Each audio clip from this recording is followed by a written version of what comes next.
it's time for repot or not repot session. And I'm also going to show you guys something else, a couple of other things in this session, not only repottings. So, why is it standing in my bathtub? Well, I sprayed them with pesticide yesterday evening, and now they're dry.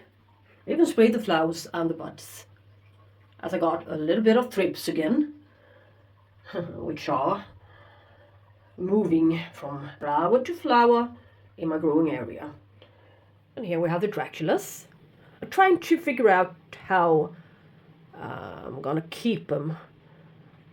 I said on the windowsill, so I think so be it, but I'm not so sure about this guy anymore. Maybe it's better to put it in there. Anyways, but we shall see. Now let's go out to the balcony. I want to show you guys a couple of things. I'm going to show you guys Linus. Hello, little guy. Yeah, as you can see, it's been raining excessively again. And it's going to keep on raining for the next following 9 or 10 days. I think it's getting high time to get the plants indoors again. Look here, my Christmas amaryllis starts to bloom. Yeah, it's no surprise. This is the amaryllis. This is blooming season, the normal one. And this is my absolute favorite amaryllis. So this is happy. Funny thing to see. But yeah, it's gonna stay at, now it's 18 degrees. It's gonna be about 12 during night time. It's gonna be soaking wet everywhere. Oh Lord, my poor plant has been blown down there by the wind. It was real windy yesterday, so it took the whole pot. It's incredible. Look at this massive root system. This one is. Let's get it down in one piece. My Digbiana, Brassivola Digbiana. Yeah, this is my dog's new thing. Yeah, he starts to whine. I don't know why. Look at this spike. The calcium is growing. Like this chili plant. Unfortunately, I need to bring her indoors very soon. But before that, we get to enjoy some chili fruits. Yeah, nice. Yeah, so it's as easy as that. I never grown these types before. It was a present from a friend. And here is the first time Cattleya in spike. No, I broke the tag. RC Shungfung Apple Jade, something like that. As half of the tag is, split the tag into 2 pieces. But I waited 7.5 years for this one to bloom. She only created a sheath, but never any blooms. She's been larger than this before. Half of her rotted away at some point. But now, finally, in there, you can see there's a black shade. She is really forming something. Feels stupid to bring her indoors and, yeah, change the conditions for her in the middle of this. But, oh, yeah. We shall see. But, look. No. This is not a success.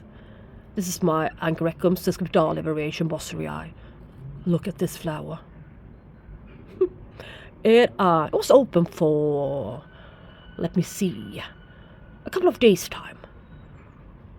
And all that really happened was I've had some cool rain. But it just crumpled up. I didn't even look at it. So I think it was pollinated by something at night. And it also took this one along with it. Yeah, so I might as well just bring this plant indoors again. It wasn't a very good idea to put her outdoors, but yeah, in order to get her to spike more easily, I put her outdoors. And well, in spike, I can't put her indoors again, as the spike will blast. So, yeah, status quo, isn't it? But it actually was open for a couple of days, so I had some time to enjoy her. But I want to wait for this guy to open up as well, to show you guys and film it to you guys with a beautiful display of 2. But look where it got me. But yeah, doesn't matter. We have next year, perhaps. I would probably need to bring these guys, loads of these guys, indoors in a couple of days. Yeah, but yeah, there's a spike here, at least, on my Stephalila. So one with a smashing, very clear red color to the flowers. It's a beautiful one. Loves humidity. Oh, look at this one, a Massangina. Yeah, a companion is really liking it. Yeah, it's beautiful little tiny blue flowers. Flew in from somewhere else. And yeah, these guys do not really like to sit in a saucer of water. They don't like to get their feet wet. So now they're gonna sit there next to the wall to get some less water raining on them. So yeah, that was a little update on my balcony orchids. Before we continue, I just need to show you guys this one. Look, isn't she adorable? Bialara, or shall we say Aliciara, Renaissance White. She started to bloom already in June. A couple of kind of sort of weak spikes. Yes. Sporadical blooms. One here, one there. So I thought, well, she's going downhill. But look, now she's obviously not. She's at her best. So it's really the season for this one. I saw her everywhere at the show. In every stand. It's a new spike there. Loads of new buds. She's loving it now. Yes. Alright, what to do now? Meanwhile, I've been watering, no, I've been soaking this clay pot. This high, yeah, rose clay pot for a while. Let the pores expand. And now I'm going to soak my Cattleya Germanii. I need to see if there's anything alive in there, or if we just need to wait for her new roots. I think we just, yeah, we shall see. I have my suspicions, but we shall wait for her to soak a bit. So today I just got a lovely little comment in the comment section on the haul video, where I was showing this guy's bare-rooted dead roots. And a viewing friend of mine suggested that it was a freshly imported plant from Ecuador. And another viewer dropped a comment and suggested that there are 2 reasons why it's bare-rooted. 1, to keep the costs down, and 2, to avoid problems with the customs. So, I didn't know that Ecuador also did bare-rooted imports. Yeah, but I probably should have known. It's called Ecuador. Yeah. So, what now? As you probably know, they are known for being quite finicky and have certain specific demands regarding conditions, temperatures, water quality, and lights. They differ a lot, especially when you intend to grow Cattleyas in the very same area.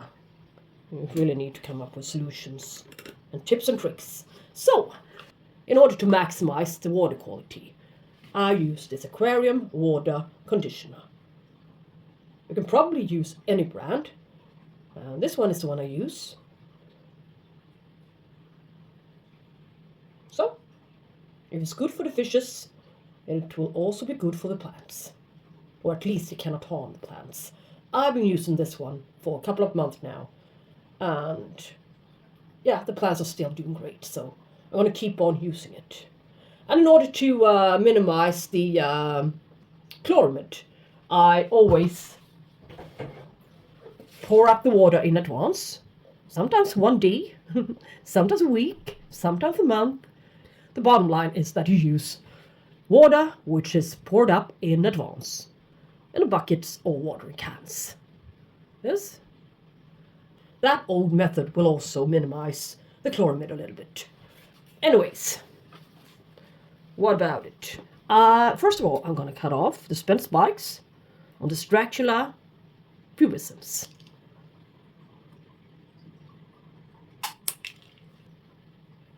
So, I'm going to cut off this ugly piece of the leaf tips. I don't want to see it. Yeah. So.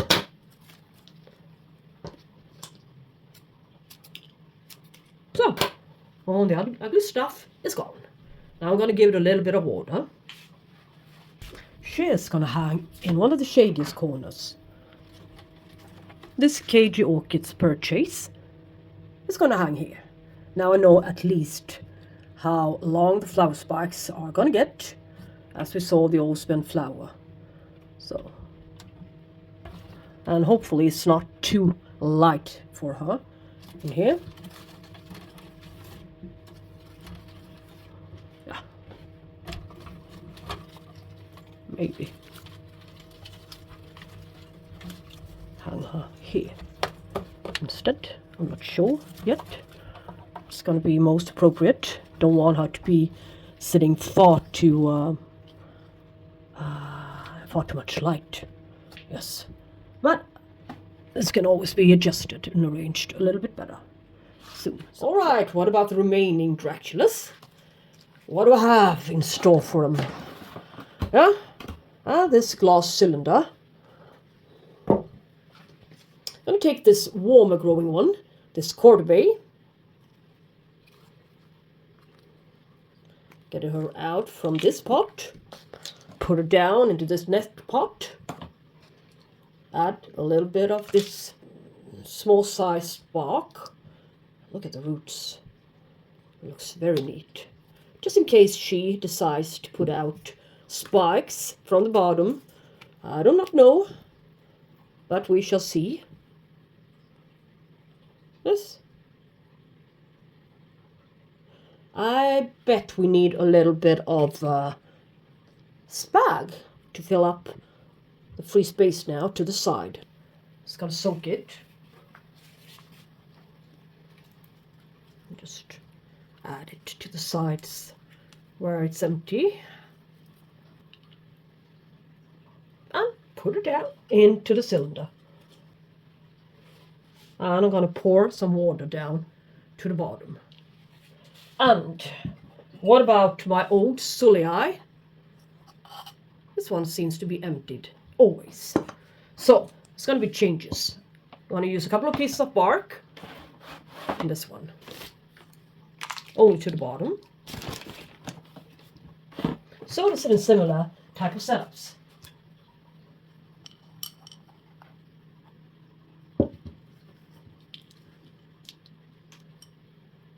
Yeah. New growth coming there, which they weren't visible. Not at all. Now they are.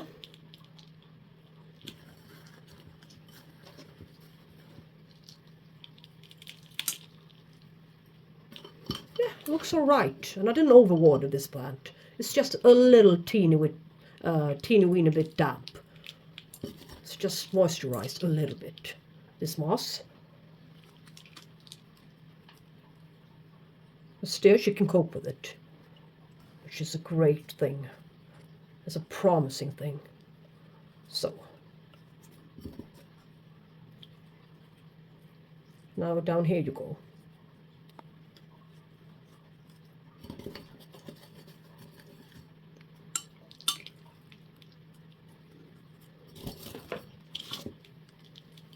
So I actually do not think that these guys needs to be wet.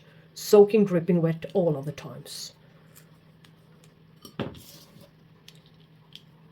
Or else this one would have been dead long ago, if that would be the case. But we shall see. So, it's relatively fluffy still. needs to be fluffy. It needs to have a little bit of airiness, otherwise the roots will die off.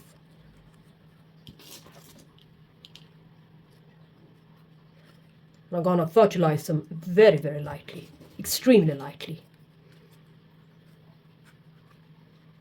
So it's gonna put a stake to her a little, yeah, for support.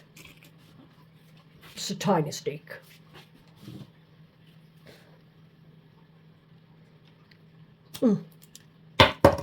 Make sharp again. So now supporting her a little bit. So down you go, next to your companion, your new friend, Dracula friend. So, yes, onto the windowsill you go, next to the fogger. And same goes for the Dracula Vampira.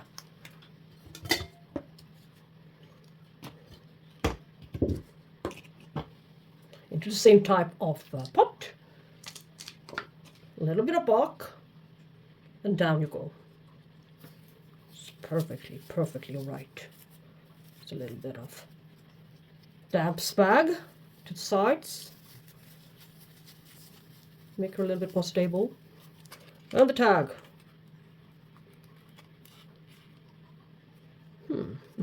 Crazily bent leaf. Yeah. All right. Down you go in the shadiest corner of the window, which will also be a bit cooler very soon. This one likes it cooler. And I will also fill up the container from the bottom now, a little bit.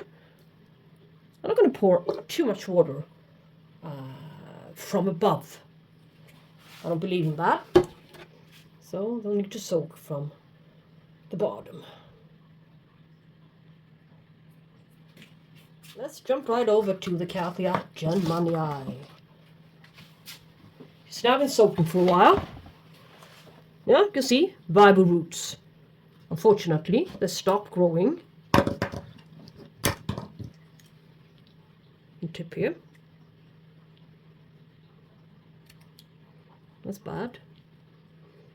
And here. It's been really damp for some reason. So, you think this bunch of roots are viable? No, neither of them are.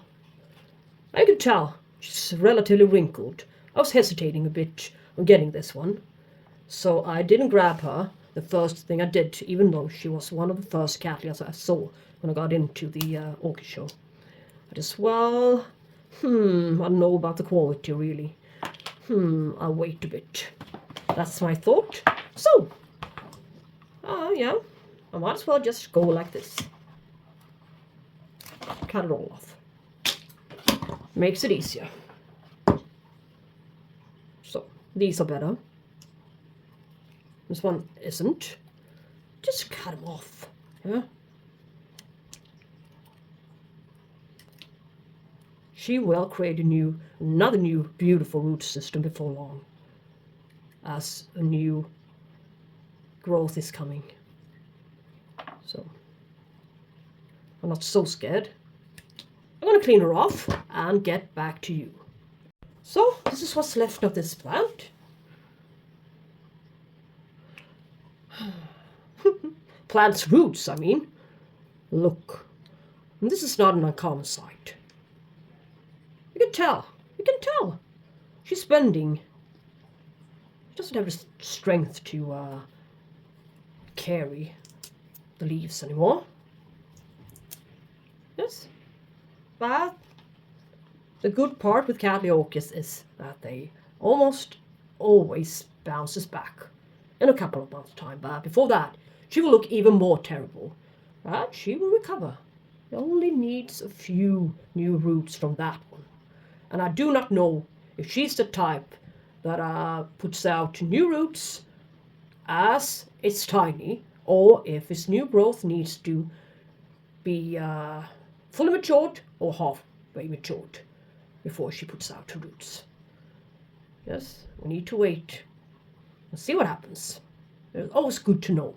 in case you need to do a full repotting at some point later on, so you know what's gonna happen. Yes, all right. This pot for her, anyways. Spag, perlite, pumice, charcoal, and a great deal of red mixed bark. So, yes, that's it for this orchid.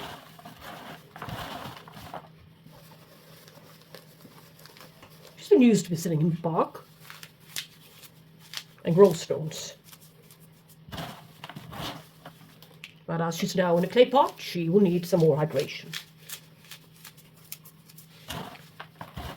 Some medium that will retain the moisture a bit longer. So, new growth is here, as you can see. Need space to the front.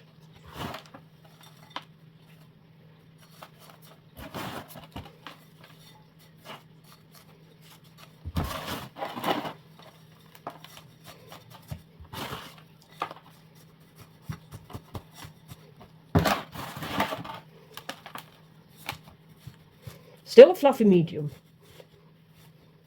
but my species loves it in clay pots with this type of medium. So they're not going into semi-hydro, not the species. Doesn't work for me. But I would have been lying if I told you that no species Cattleyas can grow nicely in semi-hydro. I think this one is my only species in semi-hydro. I had it for almost 3.5 years. Persevaliana, variation Tipo. This one was a very young plant with a couple of years to flowering size when I got her. So I think it's easier to transition a young plant, even a young species plant, than a fully matured species. I've never really succeeded with that. Just wanted to show you, so you do not think that I'm lying about stuff.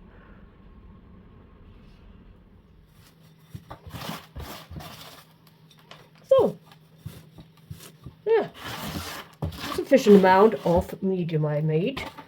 I mixed. I used it all up. Surprising how much this little container holds. Now it's time to stake her up and see if she can look a bit more pretty. Right. I will need to stake the leaf up as well. I'll actually need a higher stake in order to do so. So she'll look pretty. I mean, fake it till you make it.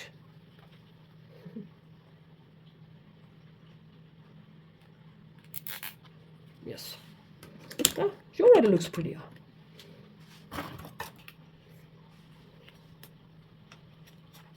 Goodly good. This one to add some color to the plant. Stick it down there. So I remember what she looks like now. There she is.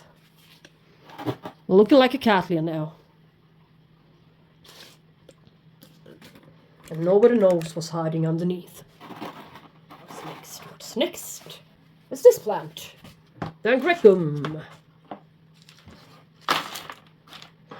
Yeah, you see they added a bit of seashells. Obviously, and a little bit of growth stones. They wanted the medium to be a bit more alkaline.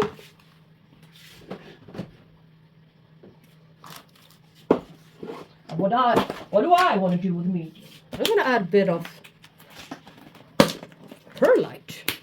And I'm still going to keep the medium it arrived in. Got a bit of char. I think we're good to go. There's absolutely nothing dead here. So, she needs to be hydrated a bit.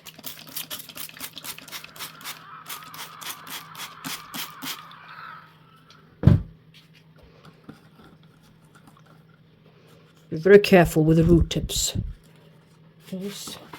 They do not really fancy to be repotted, but I didn't have a choice as she fell out of a pot already at the fair.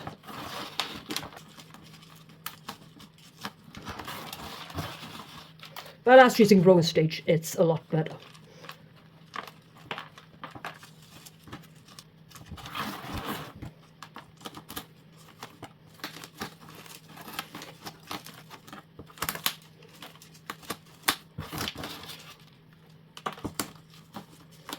So she's going to sit in this medium for at least a few years. In case as long as I do not drop her to the floor, she's going to be fine. Absolutely fine. Elephantinum. Lovely Angrecoid species. This beautiful plant, Orchidesa, Chansu Je CT Freestar. I'm not going to do anything with it. She's so pot bound and she's still got space. She won't do better if I repotted her. Won't even make the situation worse. So she's going to be dip water for a while and placed somewhere, and now she's sprayed and all with pesticide.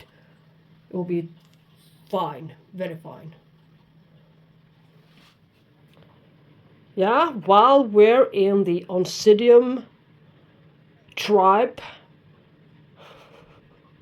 scratching, I might as well just show you a first time blooming on my Eonocidium. Let's see if the tag's right. Yeah, Eonocidium popcorn haruri. And I should have filmed it to you guys earlier, but I just didn't have a real plan for it. Yeah, so I can't show you that. It's a color changer. You can see it's very light purple, but you know, guys, this dancing lady type came out yellow and white. And some, I've had a few of these. These are very difficult to grow for me. Some come out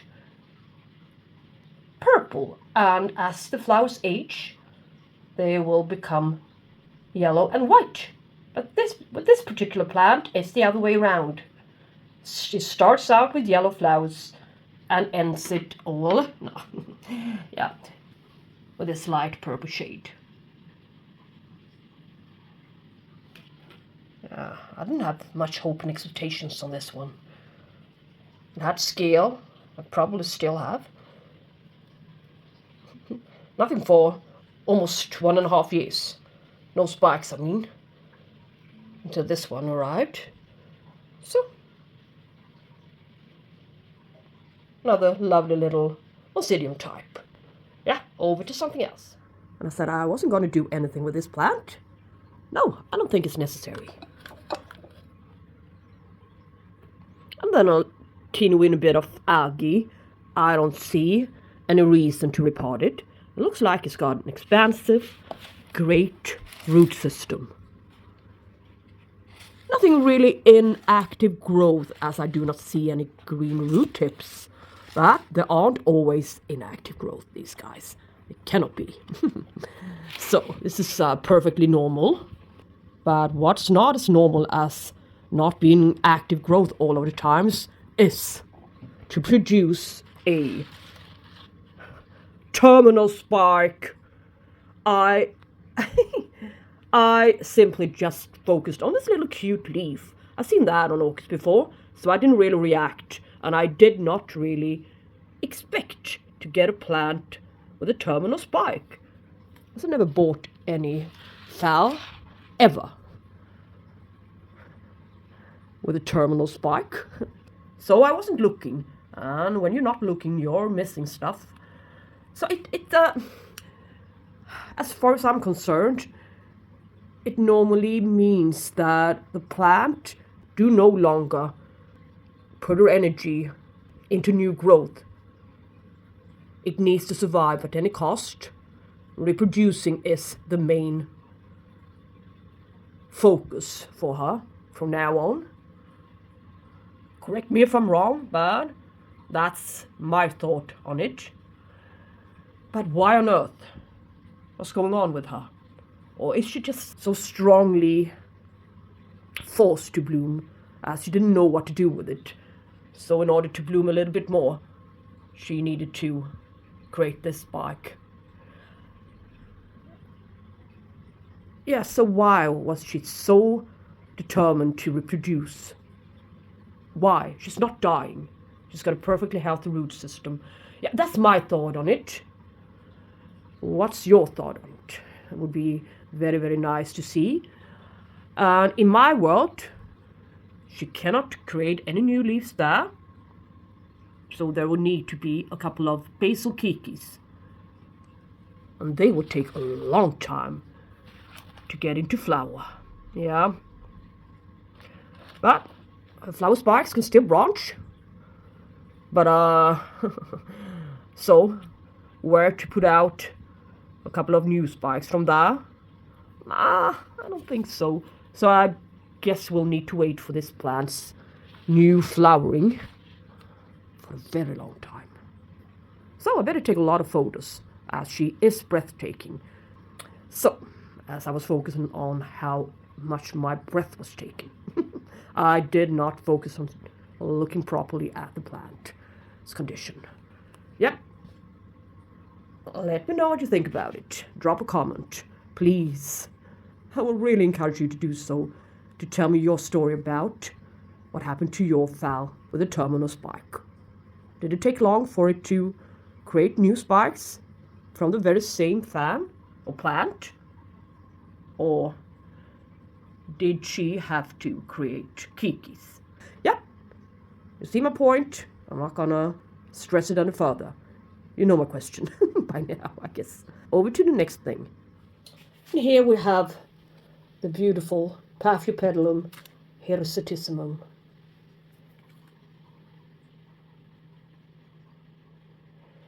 I am going to leave her be until next season. So no repotting. Yeah, that was easy. Otherwise, I would have used a mix of grow stones, seashells, charcoal, bark, maybe moss, and maybe some cocoa chips. But, and perlite of course, but not now. You can see?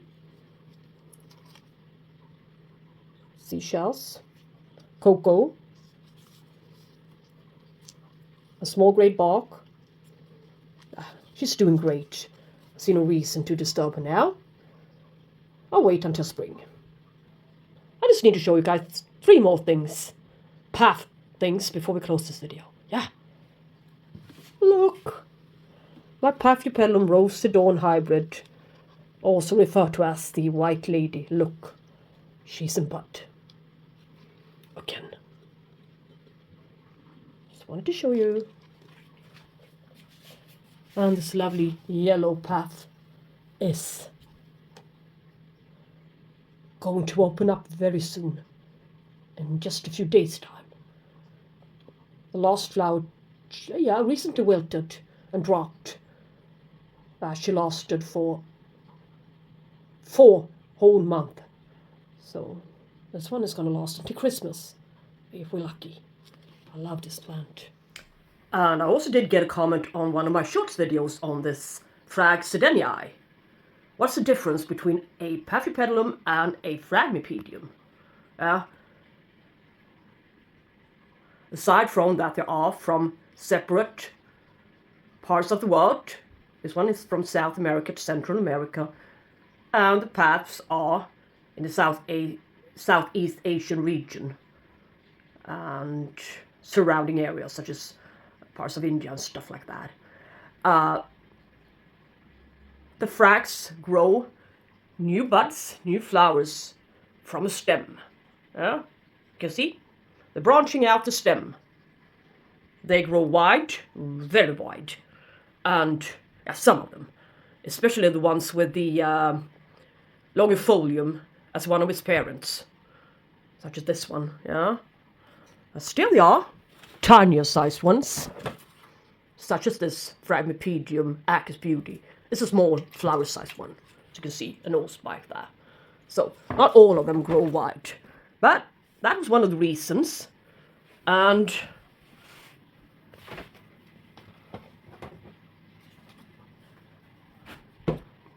as you see, already showed you guys, this one comes with a large flower or sequentially with one more bud coming there to the side.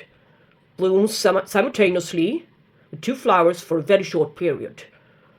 So, if at all, might be something else coming in here.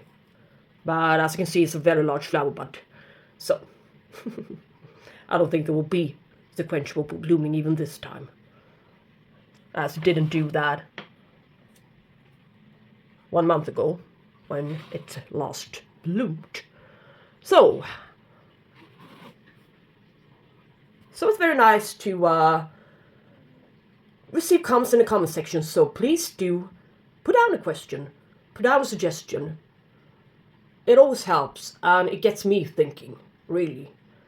Sometimes it's just so obvious in a way that I think that I know stuff, which I don't really know for sure.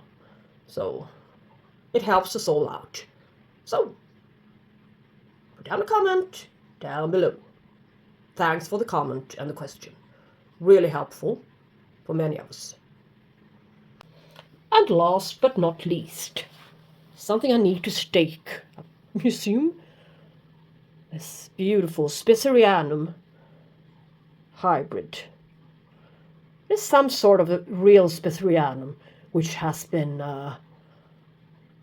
hybridized a lot to the better, I think, as the real species is very, for me, it's been blooming, but it's also been broadening, and it was very weak. So this is a better plant with the equal blooms as the species, the Spicerianum, Paphiopedilum Spicerianum.